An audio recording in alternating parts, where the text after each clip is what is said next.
తిరుచానూరు పద్మావతి అమ్మవారి ఆలయానికి వచ్చే భక్తుల సౌకర్యం కోసం రాకపోకలు సజావుగా ఉండేలా ట్రాఫిక్ సమస్య తీర్చడం కోసం మాస్టర్ ప్లాన్ లో భాగంగా తిరుచానూరు రోడ్డు విస్తరణ, పార్కింగ్ సంబంధించిన పనులపై TTD JEO Veerabrahmam, SP Subbarayudu, CVSO మురళీకృష్ణతో కలిసి తోడా టీటీడీ వారు తయారు చేసిన మాస్టర్ ప్లాన్ ను పవర్ పాయింట్ ప్రజెంటేషన్ ద్వారా సమీక్షించిన జిల్లా కలెక్టర్ డాక్టర్ ఎస్ వెంకటేశ్వర్.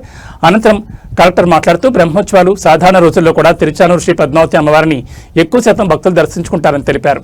అందులో భాగంగానే తిరుచానూరు శ్రీ పద్మావతి అమ్మవారి ఆలయానికి వచ్చే భక్తులకు ఎలాంటి అసౌకర్యం కలగకుండా ఉండేందుకు ఆలయ పరిసరాల్లో రద్దీని తగ్గించేందుకు భక్తులకు మెరుగైన దర్శన అనుభూతి కలిగించేలా రోడ్డు నిర్మాణం, పార్కింగ్ పనులను చేపట్టాలని తెలిపారు. రోడ్డు నిర్మాణం, పార్కింగ్ పనులు చాలా ముఖ్యమైనవని, ప్రణాళికాబద్ధంగా పనులు పూర్తి కావాలన్నారు. TTD JEO TUDA CPO road నిర్మాణం, పార్కింగ్ సంబంధించి సుదీర్ఘంగా పవర్ పాయింట్ ప్రజెంటేషన్ ద్వారా మాస్టర్ ప్లాన్ గురించి జిల్లా కలెక్టర్కి విపులంగా వివరించారు.